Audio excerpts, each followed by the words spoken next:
नमस्कार मंडळीनो, कसे आसात? बरे आसात ना? आता ह्या साईड मालवणचा असा म्हणून मालवणी बोलूक शिकूक होया ना. चला मालवणचा फील घेत घेत मी चाललो अर्नाळा फिश मार्केटला. खरं तर खूप दिवसांनी अर्नाळा फिश मार्केटला चालले आणि मार्केटला पोहोचले तेवढे दिसले मला असे ढीगभर ताजे बोंबील.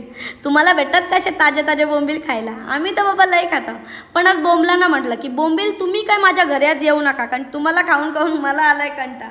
मग मी गेली दुसरीकडे, तर इथं पडला होता मावशांचा चप्पा, कारण खाडीतली मच्छी आणि समुद्रातली मच्छी अशी ताजी आली होती. मग मी गेली कोलंबी घ्यायला. कोलंबी म्हणजे आपला जीव आहे आणि कोलंबी इथे 300 रुपये किलो होती. मग मी घेतली अशी टोपली भरून कोलंबी, तीही ताजी. तुम्हाला आवडते का हो कोलंबी?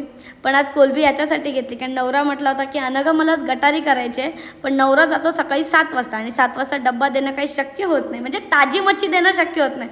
म्हणून नवऱ्याला सरप्राईज द्यायला आज मला त्याच्या सेटवर डब्बा घेऊन जायचा होता. म्हणून मी घेतली ढीगभर मच्छी. तेवढ्यात माझं लक्ष गेलं पापलेटवर.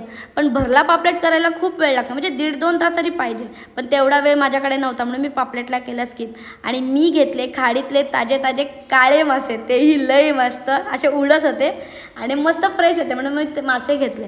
त्याच्यानंतर मी बाहेर गेले आणि माझं लक्ष गेलं ह्या चिंबोरीवर.